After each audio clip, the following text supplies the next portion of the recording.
In the 80s and 90s, you filmed non-stop, a long list of highly varied films and movies exploring new ground with each project. Casanova, Dream West, The Bourne Identity, King Solomon Mines, Aftermath, Bird of Prey, All the Winters That Have Been, Night of the Hunter, A River Made to Drown In, Too Rich, The Secret Life of Doris Duke, The Pavilion. Was it a deliberate choice, or did things just happen that way? Things just happened that way. The phone kept ringing. It was great. I was involved in the Doris Duke story from the beginning, as I was with the Bourne Identity, sort of on the production side as well as the acting side. But mostly they just came magically, which was great because I love to work. Through most of my life, my work was my life. Some of the projects involved quite a lot of action, even some risk. Do you remember being in some kind of dangerous situation during a shooting? Well, there are lots of times when you're doing stunts. I usually did not do, and the producers won't let you do, the most dangerous things. But I remember in King Solomon's Mines, for instance, there was a scene on a train when I had to get back out of the way before a trestle whizzed by, and that was a little bit risky. Fight scenes are always risky.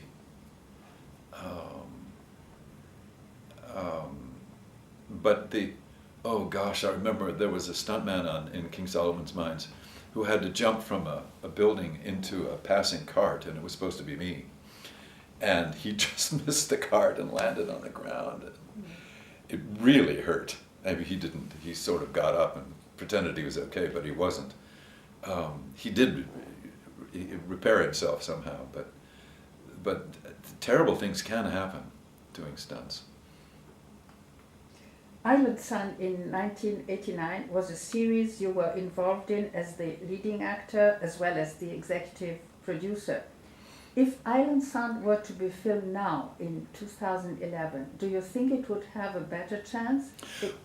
It might have been ahead of its time. There might be nowadays a greater interest in Hawaiian habits and customs and in Hawaiian traditional medicine than 20 years ago. We were just a year too early with that show. The pilot we made was very much involved with ancient Hawaiian healing traditions, etc., as well as modern medicine.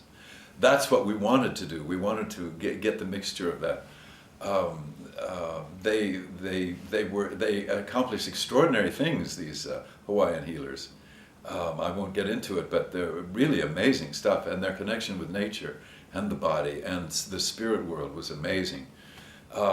So the pilot we made did involve deeply the Hawaiian traditions, etc.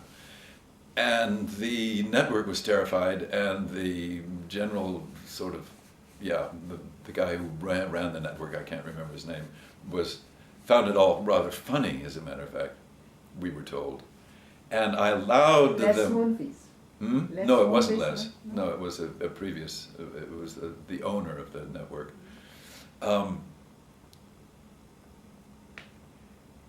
But I allowed, unfortunately, the powers that be to talk me out of going so far in the direction of kind of transcendent stuff.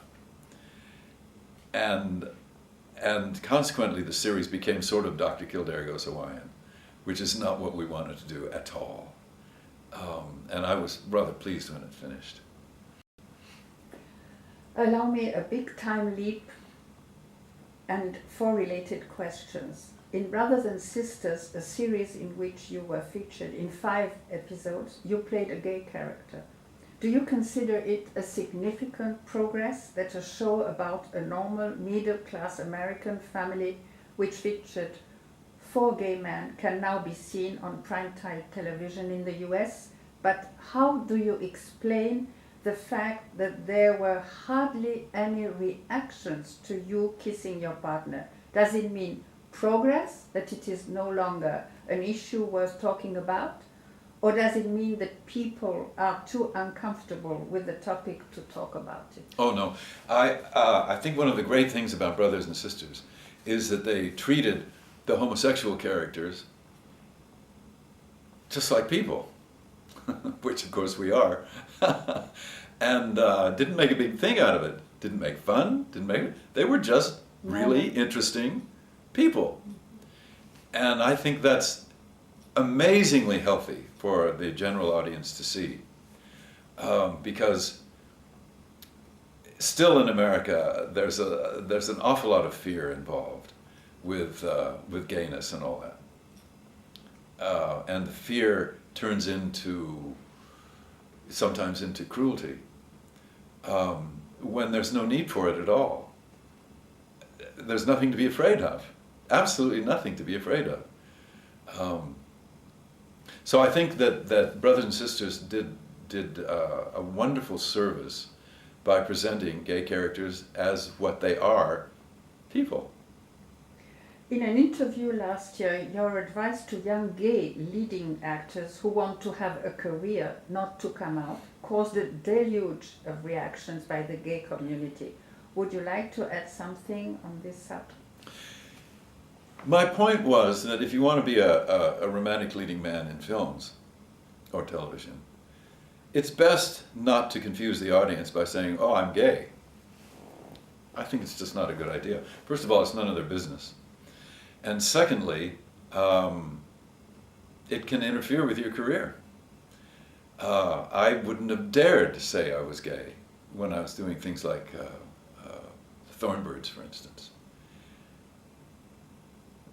because I knew it would cause a lot of trouble with the audience. Trouble in the sense of a discomfort, I guess, with some of the audience. Of course, societies move at a glacial pace, and we are moving toward the realization that gay people are just people. I mean, there's nothing particularly even interesting about it. But if I were starting out now as a young leading man playing romantic parts, I would not talk about my private life. I just wouldn't.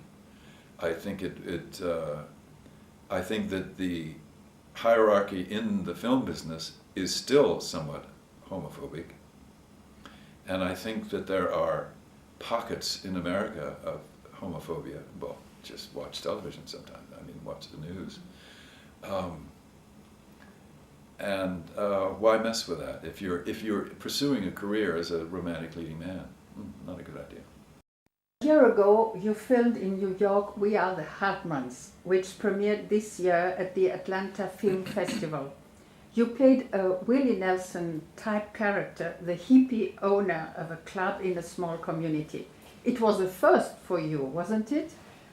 What did you feel when you looked at yourself in the mirrors wearing bandana, beads, and what did you feel when you had to smoke a bong? It was so fun playing this guy. I had played somebody faintly similar on a BBC production of a series called Hustle. And he was bearded and he was a kind of huckster. My character in the Hartmans was not a huckster. He ran this music club, which was the last vestige of a kind of civilization, of the former civilization in a little town that was being overwhelmed by big box stores and all that sort of thing. And he was trying to save his club. But I loved the costume and everything. First of all, I love Willie Nelson. So I wanted to look as much like him as possible. We did not go with long hair, it just didn't work. But the bandana and the beads and the frazzled beard and all that stuff. It was very freeing. We were talking about masks earlier. It was a kind of mask that allowed me to be kind of freer and sillier and more fun than some of my characters.